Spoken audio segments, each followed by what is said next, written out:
মেশিনের কথা বাদ দিয়ে বলছি, এমনি যদি আপনারা কোথাও পাঁপড় বানানো দেখেন না, হয়তো পাঁপড় খাওয়া একেবারের জন্যই বন্ধ করে দেবেন, এতটাই অস্বাস্থ্যকর। আজ আমি বাড়িতে পাঁপড় বানাবো, আর এই পাঁপড়টা বানানো ভীষণই সহজ। তাই ভাবছি একসঙ্গে অনেকগুলো পাঁপড় বানিয়ে নেব। আর হাতে গোনা কয়েকটা উপকরণই লাগে। পুরো ভিডিওটা দেখতে থাকুন, আশা করি আপনাদের ভীষণই ভালো লাগবে।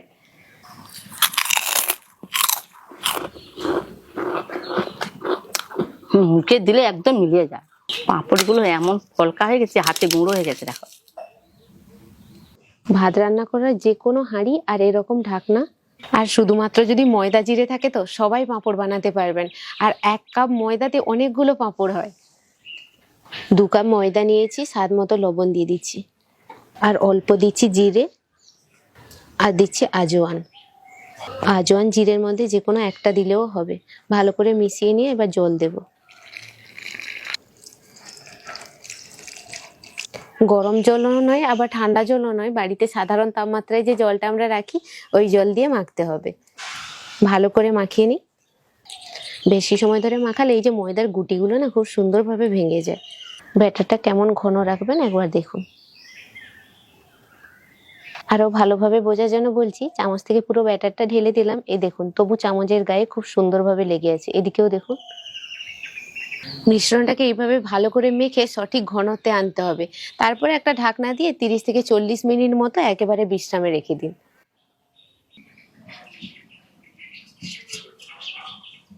হাঁড়িতে জল বসিয়েছি, আর দেখুন 3টে ঢাকনা নিয়েছি। আর স্টিলের ঢাকনাতেও করে দেখাবো। আপনাদের বাড়িতে যে ধরনের ঢাকনা থাকবে ওতেই করতে পারবেন। একটা সুতির কাপড়ে অল্প একটু সাদা তেল নিয়ে এই ঢাকনাগুলোর উপরে এরকম ব্রাশ করে নিতে হবে। এমনি যদি ব্রাশ থাকে সেটা দিয়েও করতে পারেন। 1 ফোঁটাও বেশি তেল চলবে না, শুধুমাত্র একটু মাখিয়ে নিতে হবে এইভাবে। সব জোগাড় জান্তি করতে করতে অনেকটা সময় পেরিয়ে গেছে। আমি অনেককেই দেখেছি প্লাস্টিকের ঢাকনাতেই পাঁপড়গুলো বানাচ্ছে। আমি নিজেও বানিয়েছি, কিন্তু এটা একেবারেই ঠিক নয়। এই প্লাস্টিকের ঢাকনা যখন গরমে পড়ে না, এর একটা ক্ষতিকর প্রভাব পড়ে। প্রত্যেকবার দেওয়ার আগে ভালো করে গুলে নেবেন। এবার অল্প একটু নিয়ে ঢাকনার এই এক সাইডে দিচ্ছি, দিয়ে এটাকে আস্তে আস্তে ঘুরিয়ে নেব।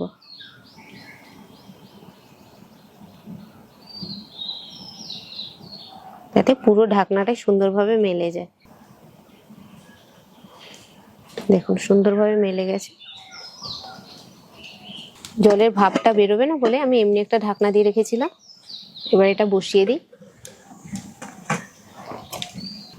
এবার এর ওপরে একটা ঢাকনা দিয়ে দিচ্ছি। জলের খুব ভালোভাবে ভাপ আসতে তারপরে আমি এটা দিয়েছি। এটা হতে হতে আর একটা দিয়ে দিই। আর ভাপ যদি ঠিকঠাক থাকে তাহলে একটা পাঁপড় হতে 45 সেকেন্ড মতো সময় লাগে। এবার এই ঢাকনাটা খুলে দিই। এটা দেখুন, এটা হয়ে গেছে। এটা নামিয়ে রাখবো। এবার স্টিলের প্লেটে দিচ্ছি। এটাও ঢাকনা লাগিয়ে দিই। প্রথমটা কেমন উঠবে জানি না, তবে চারদিক দিয়ে একটা ছুরি দিয়ে দাগ করে নিই, তাহলে সুন্দরভাবে উঠে যাবে। পরপর করতে করতে না এই ঢাকনাগুলো এত সুন্দর তৈলাক্ত হয়ে যায়, তখন একাই উঠে যায়।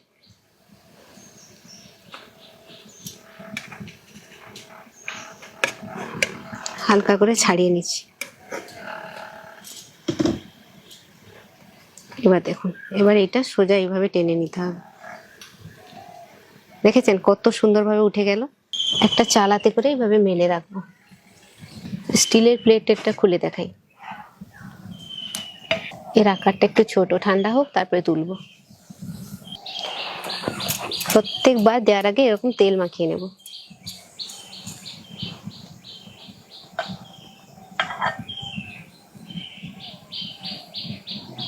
একটু বেশি তেল হলে কি হয়, এই যে ব্যাটারটা এরকম ঘোরাচ্ছেন না, এটা ঘুরবে না ভালোভাবে।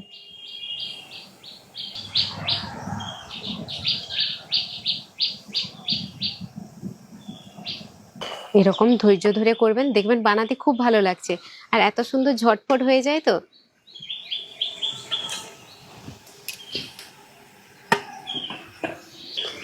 এই প্লেটেও একইভাবে চারদিকটা একটু দাগ করে নিতে হবে।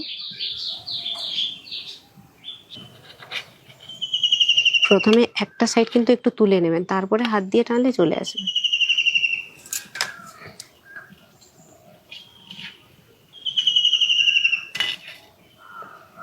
দেখেছেন সুন্দরভাবে উঠে যাচ্ছে।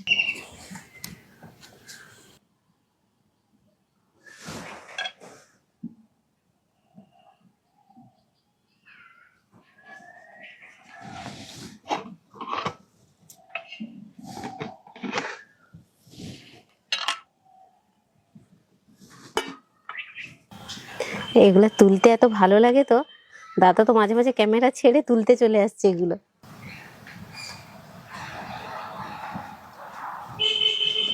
সুন্দরভাবে উঠে যায় আর কি।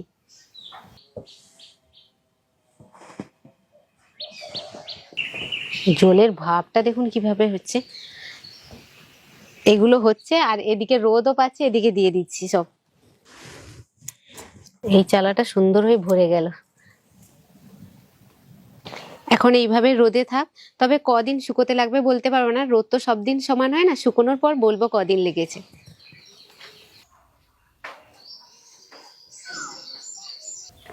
রোদের তাপ খুব বেশি ছিল, এগুলো শুকোতে 2 দিন লেগে গেছে। আর এইভাবে পাঁপড়গুলো এমনি জারের মধ্যে রেখে দিলে হয়, তবে আমি ভেজে দেখাবো কেমন হয়েছে। এপিট ওপিট উল্টে রেখেছিলাম বলে দুটো দিক সমানভাবে শুকনো হয়েছে, খুব সুন্দর শুকনো হয়েছে।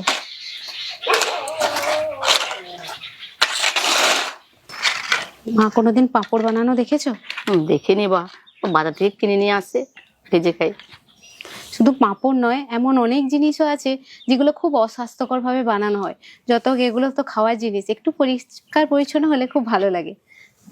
তেল গরম হলে পাঁপড় দেব। প্রথমে ছোটটা দিয়েছি, দেখা যাক কত বড় হয়।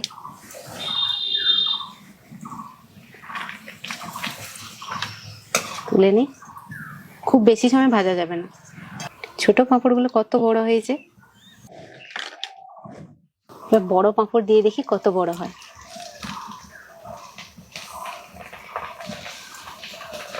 কত বড় হয়ে ফুলছে দেখুন, অনেক বড় হয়েছে। আর দেখতেও কি সুন্দর লাগছে।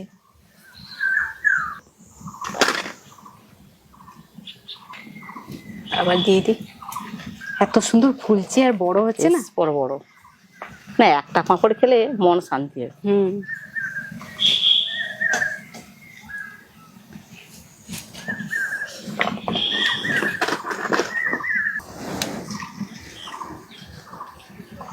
সঙ্গে সঙ্গে কড়াইটা ভরে যায়, দেখো কেমন।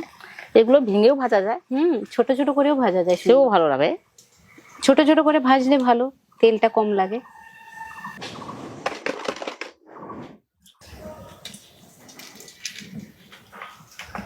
ঝপঝপ হয়ে যাচ্ছে।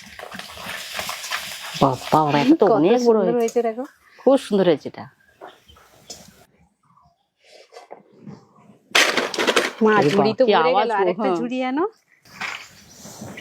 না। তুমি একটা খাও না। আমি তো দেখছি তোমার পাঁপড় ভাজা, কি সুন্দর পাঁপড় ভাজা। তুমি খাও খাও, দেখো মা কেমন হয়েছে। ঠিক আছে, একটা ছোট করে খাই। ছোট কেন, বড় না? তো বড় পাঁপড়, এটা না, ছোটটা খাও।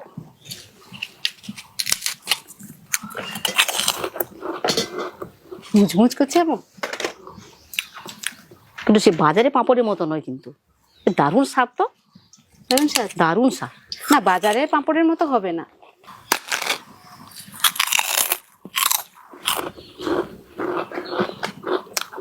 মুখে দিলে একদম মিলিয়ে যায়। এক সুন্দর শুকনো, একটু তেল নেই, কত সুন্দর। দেখো পাঁপড় গুলো এমন ফলকা হয়ে গেছে, হাতে গুঁড়ো হয়ে গেছে। দেখো তুমি পাঁপড় ভাজো, আমি বসে বসে খাই। খাও।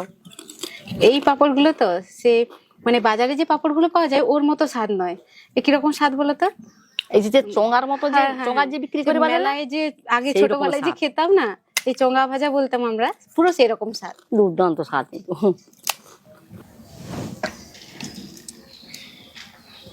আর ভাজতে হবে না, ঝুড়ি ভর্তি হয়ে গেছে, থাক ওগুলো গুছিয়ে রেখে দাও। পরে ভেজে একদিন অন্যদিন খাওয়া হবে। এত বড় বড় হচ্ছে না, একটা একটা থালা পুরো। কত বড় হয়েছে দেখুন। দেখ, এক ঝুড়ি হয়ে গেল। দেখুন, এক ঝুড়ি পাঁপড়। আরো কয়েকটা থেকে গেছে, পরে ভাজবো। তবে ভাজার আগে অবশ্যই একবার রোদে দিয়ে দিতে হবে। সবাই এইভাবে বানাবেন। সবাই খুব ভালো থাকবেন, সুস্থ থাকবেন। আজকের মতো টাটা। টাটা।